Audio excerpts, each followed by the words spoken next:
Actually, I was born in California. Family moved to Washington State. How old were you at that point? I was in the 6th grade. And what part of California? I was born in St. Helena in the wine country. Oh, how nice. Yeah, it's beautiful. And I grew up in the greater San Jose area. And we moved to Washington State, to the Olympic Peninsula. It's across the Sound from Seattle.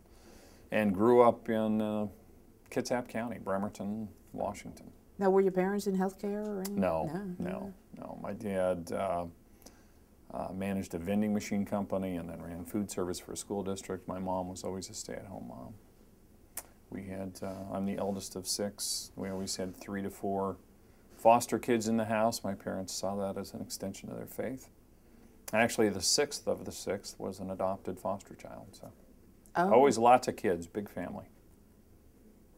Now, you have 2 kids of your own. I do. I have 2 grown daughters, both married, one with 2 kids. So there you are. You're growing up in Washington, and then how did you decide to get into clinical psychology? I think that was your next step, right? When you went to college? It was less a decision than just a series of things that happened. Bremerton and Kitsap County is a very blue-collar town.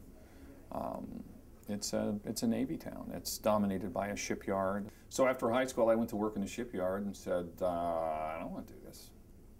And so I went to the local junior college that was in Bremerton, Olympic College, which we all lovingly called the 13th grade because it was everybody from town, all the kids who didn't want to work in the shipyard, and loved it. I loved learning and was fascinated by it, and went to a small private college on scholarship and grants in Tacoma, Washington, also in Puget Sound, University of Puget Sound.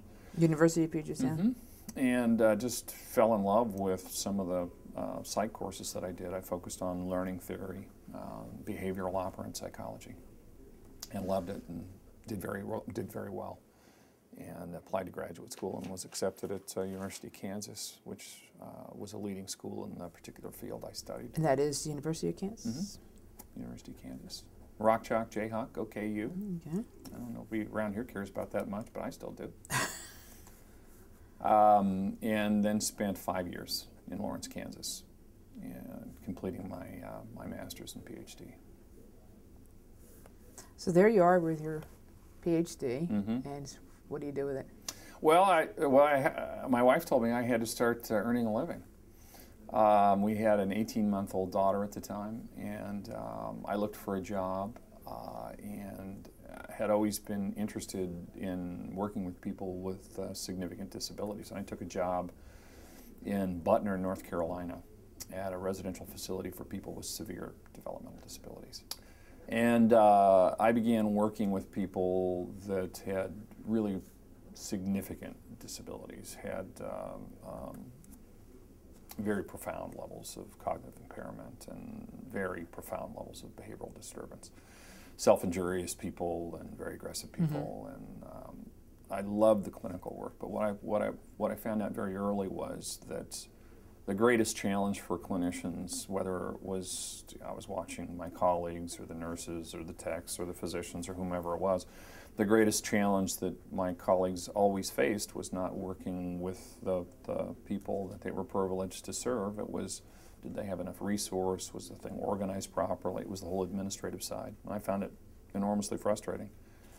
And shortly after that was given an opportunity to move back to Seattle, which was enticing for us for family members. We'd been in North Carolina for a year, and went to work in a similar facility, and very shortly, I was there about a year and a half, I can't remember exactly.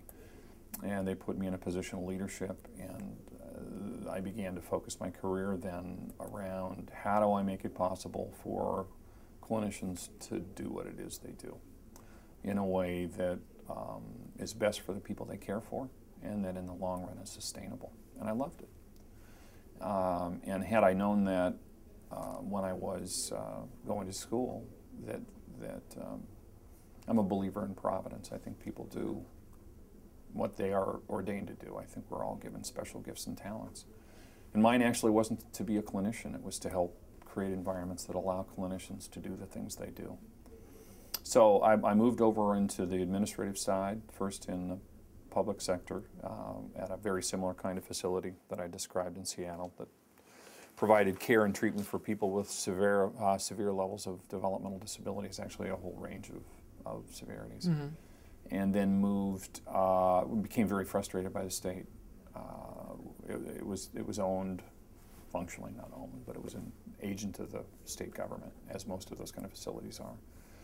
And we were doing some remarkable things and making really, really big changes in people's lives. And we were actually spending less money than we'd even been allocated to spend. And frankly, nobody cared. The government didn't care. What it cared about was whether the processes that it had put in place for requisitioning or whatever it was were followed. And that just inherently seemed out of order to me. That what should have mattered most were the people we were charged with caring for, were they getting better, and were we doing it in a way that created the greatest value? But that's not what mattered. So still being young and inexperienced, I figured, well, the panacea to this must be for-profit. Surely they must care about those things. So I just started looking and got recruited into a company that was a for-profit venture-backed company that provided rehabilitative services to people with acquired brain injury, and was a divisional president, vice president for them, first in Denver, where I went in and did a turnaround for them, and then in Northern California for their operations. And that was in the late 80s. And this has nothing to do with my log cabin story, but I just happened to move my family to California from Denver on the day of the Loma Prieta earthquake, which my daughters have never quite forgiven me for. Right. That very same day? We had been there 3 hours, and we were in a residence inn, I don't know, it was 14, 15 miles from the epicenter when the thing went off. Welcome to California. And that very morning, Emily, who was my eldest, who was in 3rd grade at the time, said, "Daddy, my science teacher, before we left, said they have earthquakes in California." I said, "Honey, I lived there until I was 12 years old. We never had an earthquake." Okay. 3 hours Later, you're... my aura of parental invincibility was shattered. But it was a wonderful learning experience. I didn't know what a venture capitalist was. I didn't know what they expected. The people that were running the company were really people like me. Most of the vice presidents that were running the operations were PhDs who had both a passion for the work and had some acumen, although not polished, on the business side. And I had a great mentor in business there. The chief operating officer of the company really took me under his wing and taught me a lot about business. And then in the very early 90s, the managed care swing really began. And it hit both coasts. It came in from kind of Boston and Florida, and then it came in from California and Oregon, swept toward the middle of the country, and really undermined the whole economic premise of businesses like that, post-acute rehabilitation. So hospitals all of a sudden had huge decreases in their length of stay, and the patients they were once sending to less intense environments for rehabilitation and reintegration they were keeping. So all of a sudden the patients were gone. Lengths of stay went from 6 months to 2 weeks if you got the patients at all.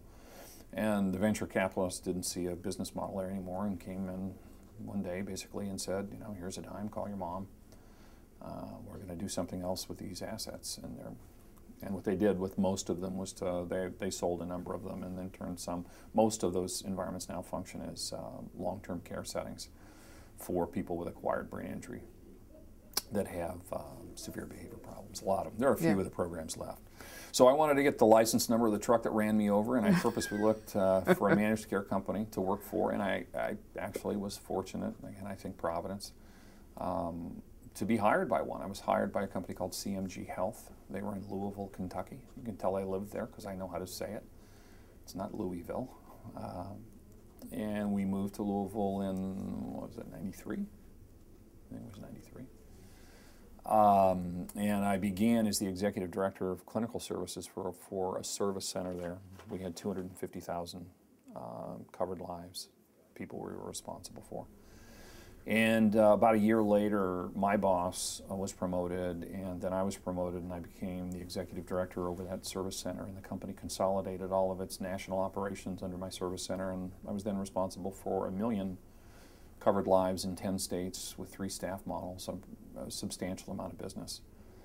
But it was a managed care operation that wasn't attached to clinical work. It was a managed care plan in the most traditional sense. Its job was to make money, and its job was to deliver care at the lowest possible level to manage the medical loss ratio down to such an extent that it generated the greatest possible profit. And we were very good at it. I mean, they consolidated everything under us. The clients loved us. I had 100% client retention, and I woke up every day and looked in the mirror and said, my job is to tell people they can't have health care. How did this happen? How did I get here? And I just felt like I was selling a piece of my soul every day.